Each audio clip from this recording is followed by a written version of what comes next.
everyone, welcome to the Random Talk. Today we have a new co-host for you guys. Her name is Twain. Hello.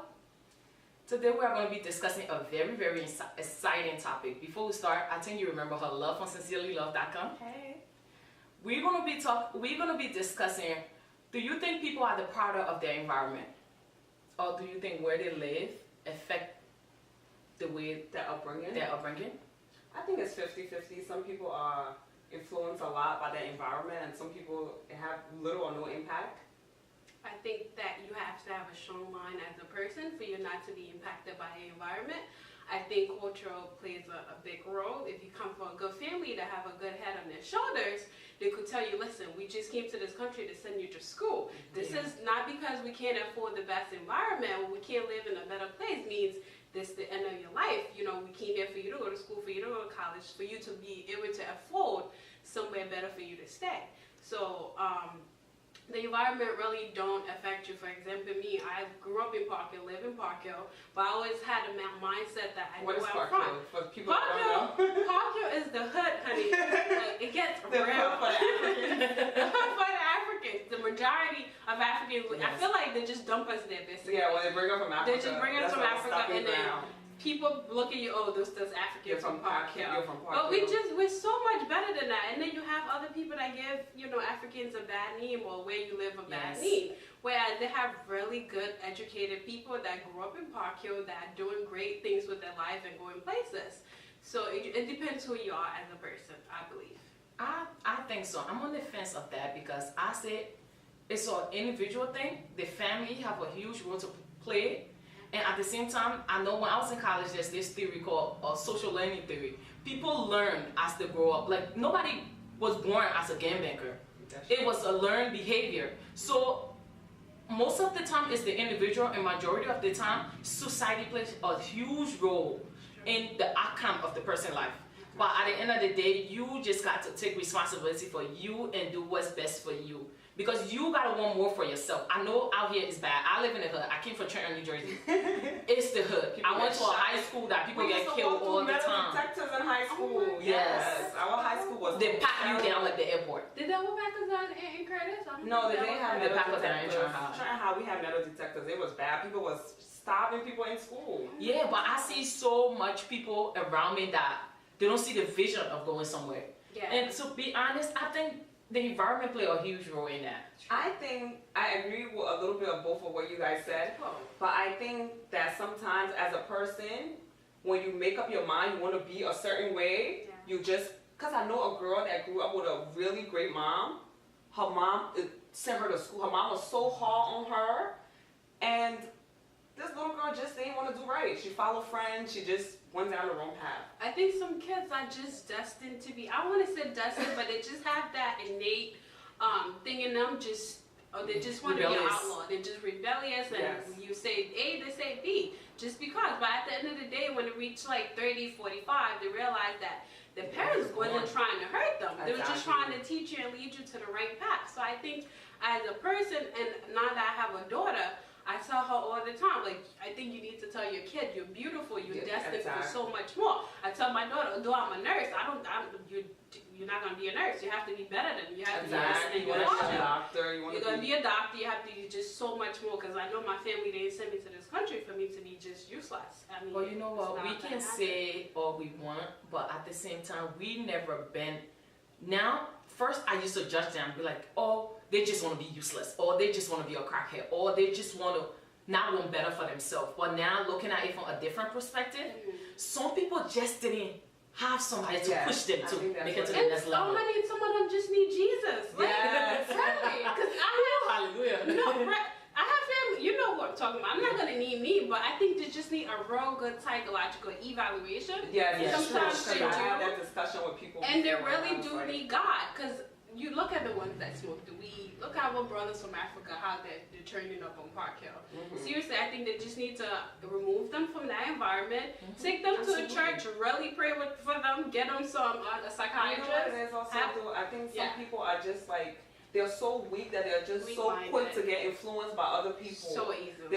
It's so easy for you to get influenced by your friends if you don't have.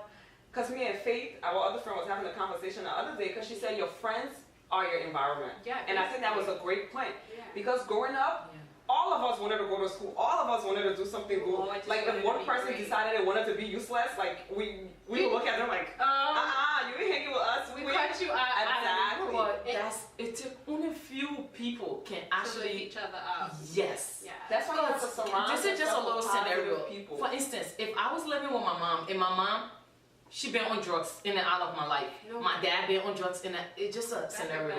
No, she just No, it's just a scenario. Oh my God. No, it's just a scenario. How do you expect that person to actually not follow the same footsteps? It's very hard. Sometimes the whole family is messed up. Broken. Yeah. They need it's like a family thing. It's not a one person thing. And that's why I think that's when the teachers come in. You know, you have teachers these days don't really. I know that the words, but then you have to have, if you're a kid growing up like that, I would say look for somebody that influences you. Look for somebody that you look up to. I think that person could lead you to the right path in life instead of, because your whole family is broken, don't mean that you have to be broken. Although you're predisposed to it, but find somebody that, you know, you look up to and you would be just fine. But on that note, do you guys think you're influenced by your culture? Absolutely. Yeah. Because being from an African descent, or I like to say African household, I think I'm influenced by my culture. For instance, I always told myself I didn't have much when I was growing up. I didn't even have shoes, like you can see from my previous video. But my dad always said the best thing in life is education. Yes. And I ran with that. Even I was poor, I didn't have shoes, I was still dreaming of education. And because it's all that was in my head. Because African parents, all they want you to do is go to school. I'll go to school. All they want you to do is go to school. Like you don't even have to have a job or you graduate. As long as you get that education, they're happy. So I think that it influenced us a lot because if you have a parent and you don't want to go to school, all they're going to talk about to you is like going to college was not even a option. It wasn't like you had no other option. That was it. You're going to college. Yeah, and even if you can't afford it, because I remember my parents stopped me now and said, because we can't afford it, we send you to CSI. And you go to CSI nursing program and you get in. Because of that, I listened to them and I got in. But I also think is cultural influences you in a way as we're African, we're very disciplined. Yes, that's true. Like I remember growing up with you guys, so I had to be home at 9 o'clock. So I had to be home at 6. Yeah, right? You can't even have little boyfriends to sneak up on and kiss on, blah, blah, There's no looking at you. I call it a dictatorship. I think they go They are the parent and you are the child and you do what they say. I think they go overboard, but in a way it's good for you. It makes us, you know, at a point I hated mine, but look at me now. That's all I can say. You know, yes, sometimes they just want the best for you, but they go about it the wrong way. Too extreme. Too extreme. Just sit the child down and listen. Be like, I'm not trying to hurt you. I'm just trying to, you know, give you a good life. And being out 9, 10 o'clock, what do you think is gonna come out of that? You're gonna be on weed, drugs, and having culture definitely influence your upbringing because they do. It just gives you more guidelines to follow. You have more rules in life. Because if you have no background, you have nothing. Culture is definitely a part of you. At first, I was like, oh, being African, but now I'm proud of being African. Yeah. It's something that I can't. You're gonna be, it's something that I can't give up because I love the values that they instilled in me as a child. So much. And I see that with a lot when we're going to school. A lot of the foreigners are the better students. Us from other countries like Nigerians, Ghanaians, Indians, Italians, we are better. In the school, you see that we are the ones trying to do better, wanting to be better because we know we are foreigners, we came from other countries, and we want to be better. And we're more trained. We're more trained, We get up and disrespect a teacher. Exactly. So, you know, to not do that at home. So, yeah, culture definitely. Do you believe that economic status affects? Oh, definitely. I think both ways.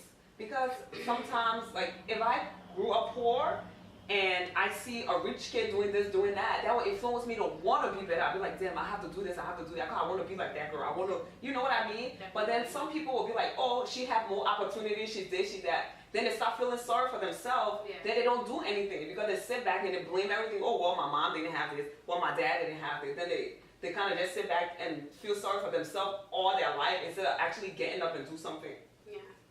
I definitely think so. I think your economic status definitely influence your upbringing. For instance, at a point in my life, I think I used to be like, oh, why she have to have that? Or why I don't have it? Why I don't have no shoes? She had Christmas clothes and I didn't have Christmas clothes.